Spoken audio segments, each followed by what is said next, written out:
Hi, this is Dennis from Second Chance Tackle, and today I'm going to work on two reels that Lena sent in. She's from Tennessee. Both of these are Matzuo reels, and I don't see many of these around, but Matzuo makes fishing lures, and I think maybe what they've done here is just put a fishing reel line together to complement their lures.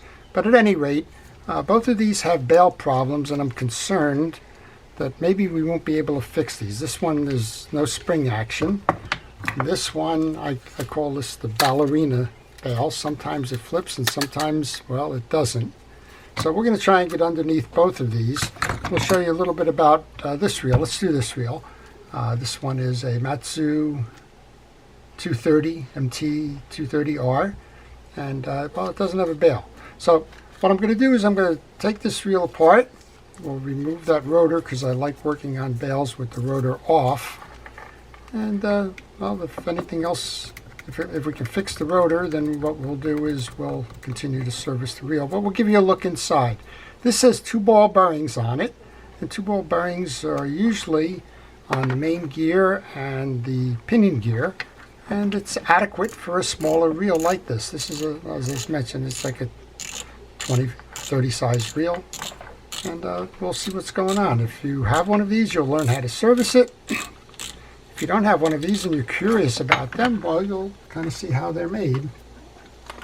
One of the things I've noticed is it's probably not a very expensive reel because, well, we've got rust on the metal washers inside the drag there, and we're going to try and service that as well.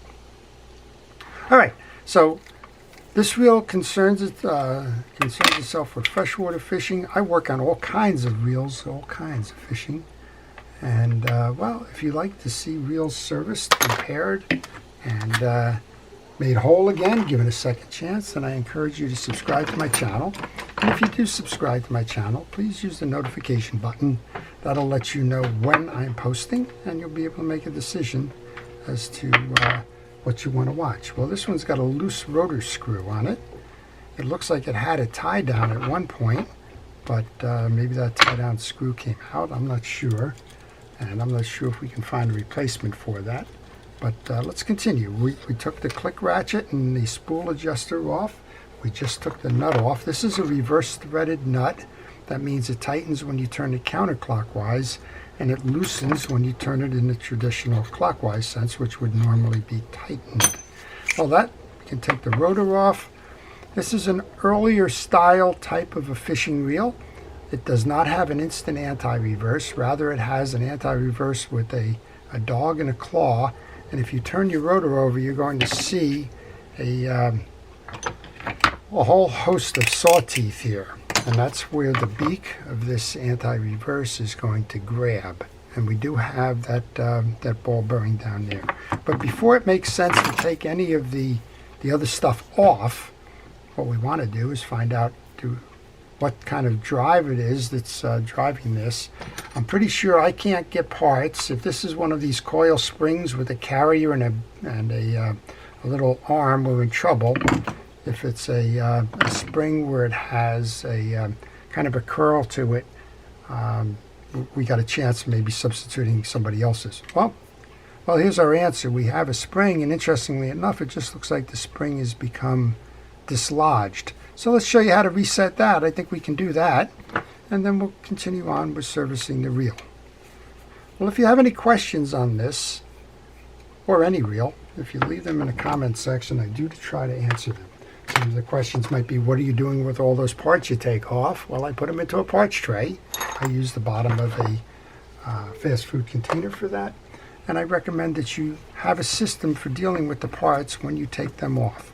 Notice when I take that off that, well, we've got a bearing. Well, we don't have a bearing because it's only a 2-ball bearing, but we have a line guide and some pieces. Don't lose those. And I take that off so that I can service this back end. This is a common setup for fishing reels. It's one of 2 common setups. You have a bar, what I'll call a Z-bar there, which is going to act as your trip lever over here. And then you have this elongated screw, which is going to keep the tension and pop it back.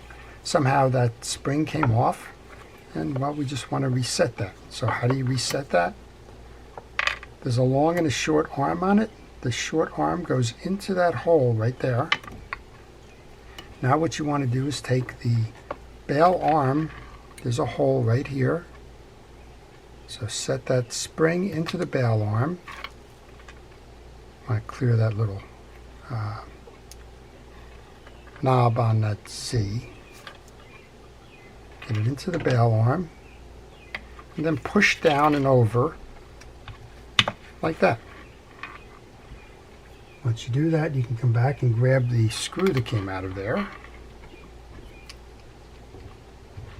And that should make this bail trip again.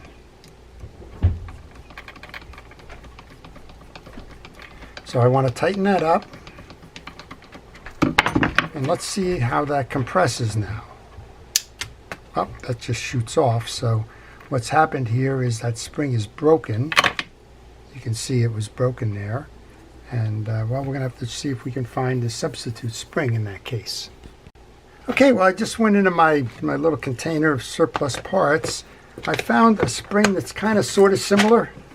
It's not exact. It's actually a heavier gauge, but we're going to see if we can make this work. So let's go back here again. We'll put that into one hole.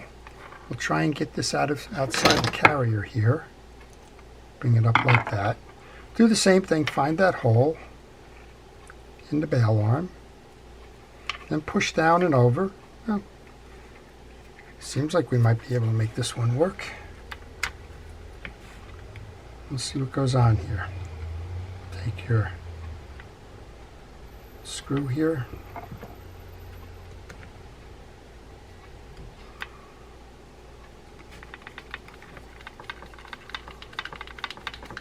And then let's see if okay. This should hold. So let's grab that bottom end here. Load this up. We can reset that carrier. And what we want to make sure on this one now, we want to make sure that this bar comes down. This is your trip lever. And when it hits a ramp, it's going to push it back up like that.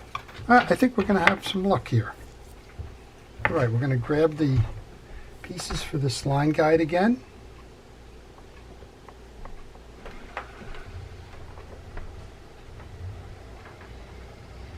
Wrong side. Always. A little grommet in there. Bring our piece across. And so what will happen here is even if we can't get a good bail trip, what we should be able to get out of this is at least the ability to flip it manually and use it that way, giving it a second chance like that. Okay, we've got this in. Yep. Not quite. And we'll see how we do.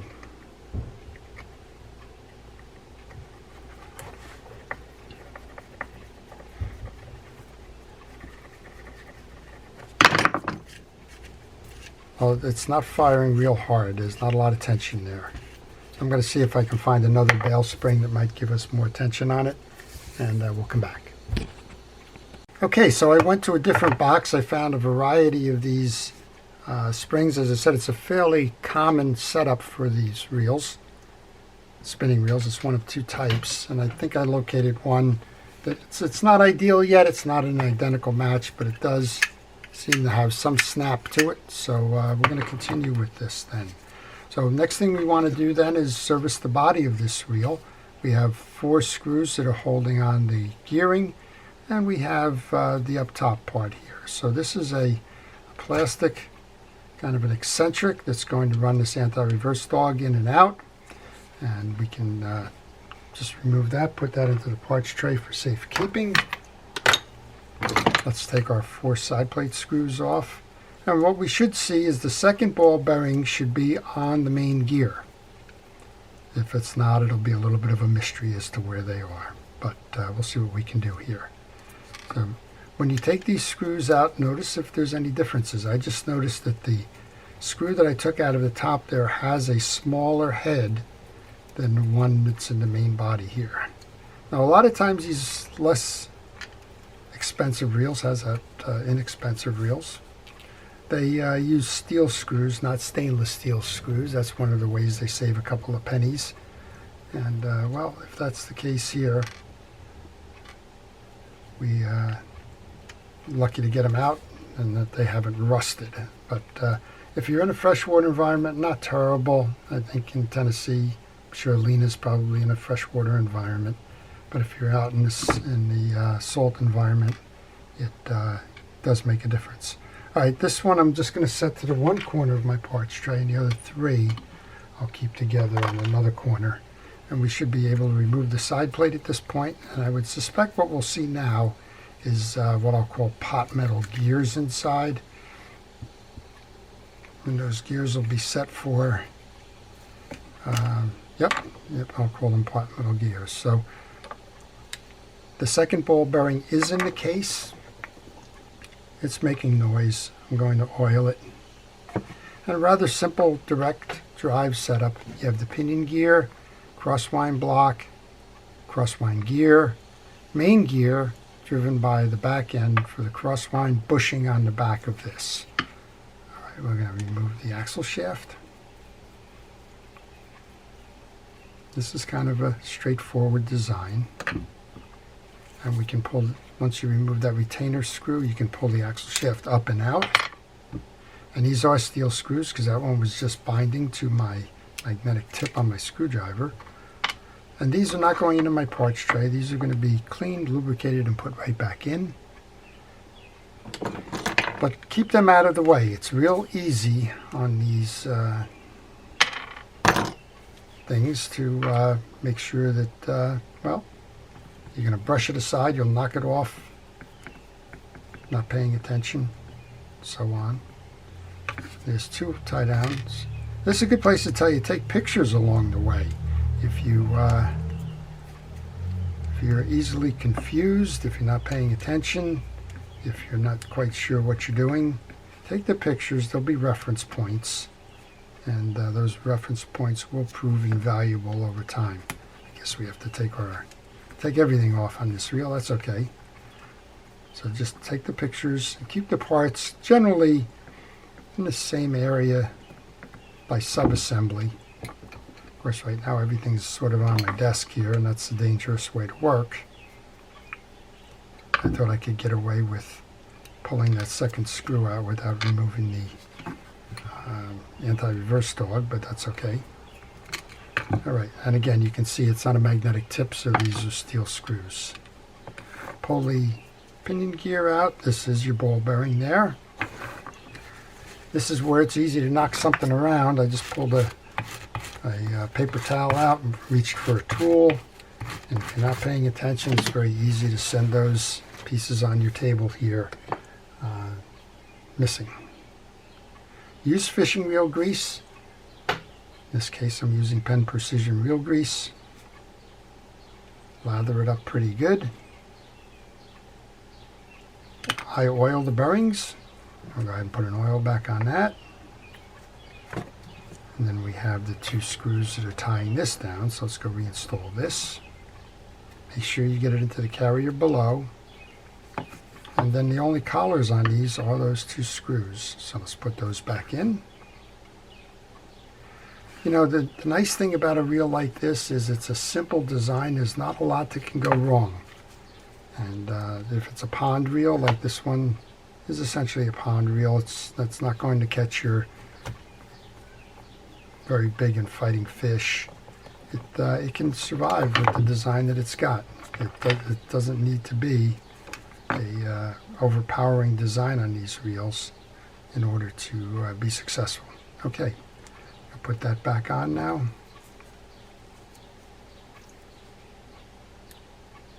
We have the long screw that goes into the body to hold that anti-reverse dog on. And that's, again, this is a nice example right here when we say to take pictures, because it's very easy to invert this. In other words, turn it upside down. And if you do, it's not going to function properly. Okay, we've got that on. Now we can take our axle shaft and our internal workings, clean those up. These are very clean. If there's anything, it's just that they're missing the initial greases and oils. They've pretty much gone evaporated. So get a good amount of grease onto your crosswind gear. When you set the crosswind gear, put the block in a down position, a stud on it. Come back here, make sure that your block is clean. And then put this over the stud that's on the bottom of the crosswind block. Then we saw we can put the axle shaft in next. Clean it off, a light lubrication at most. Bring that in. I'm getting nervous about the pieces and parts on my table, so let's get these off of here. This again is a magnetic screw. It helps me with these small pieces and parts. Not good, not as good as stainless, but it does help if you are in this situation. We have a bushing behind here. Seems like this is peened out a little bit, so I'm going to leave the bushing on there, just oil around there. We have a drive for the crosswind block, and we have the front end. This is a relatively low gear ratio. You can tell by the size of the main gear, it's just not that big. And we're going to see if we can get this in. Oh, well, I was able to get that off. Okay. We have two pieces here. We have the bushing, and then we have the back end piece for the screw. We'll go ahead and put the bushing in first. I guess if you wanted to, you could put this in, put a bearing in its place. Not sure if it warrants it, but it could be done. Now we can put our main gear back in. We've got our oiled bearing and side plate here. Let's go put that back on. Make sure you get a nice tight seal when you go to reinstall the case. I've got 3 that I've kept to the side that I know were the exterior case screws. Even though that 4th one looks the same, it just, to me, maybe I wasn't seeing it right. To me, it was a smaller head on that screw, so that's okay. Smaller head and maybe a smaller thread as well. Notice that you have a small washer on that pinion gear up top there. If you're missing that washer, your rotor is going to be very tight turning. Well, I only have one more piece now on my desk, and that's the little attach piece for the handle screw on the other side. So we'll take care of that in a moment. Now we want to take that little plastic piece. Notice that you have a loop there. That loop is going to go over the pin on your anti-reverse stalk. Just like that. Then you can take your rotor, and hopefully that bell is going to trip when we reinstall.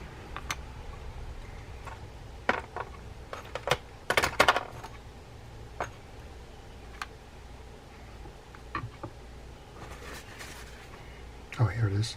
I was looking for my my little tie-down screw. Get that off to the side. Next up, we want to install that nut that's going to hold it on. And remember what I said, this is a reverse threaded nut. So this is going to come on in a counterclockwise manner. And we'll take our wrench and tighten that down. Let's get into the point where it's going to be exciting to see whether that bail closes or not. It is a little bit of a bush fix. We're using a part from a different manufacturer, different reel. But again, as we noted, that reel setup is fairly common. So it's not exact, but it's not broken either. All right, we can bring that little plastic washer is a shim washer. It's responsible for line lay on the reel. All right, install the handle. We'll get that little plastic piece, put that on the handle screw, put the handle screw back into the reel. And we want to clean up those drags before we finish this reel. So the drags got rust on them. That tells you that the pieces underneath are steel. You want to pull the clip out. That's a retaining clip. It's 5-sided. These probably would be felt washers, I'm thinking. Oh, they're Teflon washers. That's fine. They just need to be cleaned. Actually, they are felt. There you go. This looks like Teflon. This one has an interesting setup. It only has the 2. Oh, nope, it's got the 3 stuck. I was going to say it's unusual to have a metal lead this off. So this is a typical 6-washer drag set. I'm just cleaning out the dirt in the cavity now. As I mentioned, there is some rust on these metal pieces, so I'm going to take some steel wool and just try and buff that off. You basically want to make sure that it's not pitted. That's your biggest issue here. If you have a pit sticking out like the head of a pin, it's going to rip into the drag washers. Superficial rust or tarnish is okay. Do your best to clean it off. Sometimes you won't be able to get it all off. This was the top one, for example, and it's showing a lot of browning on it. Well, we're doing a pretty good job. That's 4/0 steel wool. It's the least abrasive of the steel wools. We're going to take our washer set now. The first one in is felt, and we're going to soak that with fishing reel oil. We're going to do that again 2 more times. That's to keep the washers from breaking.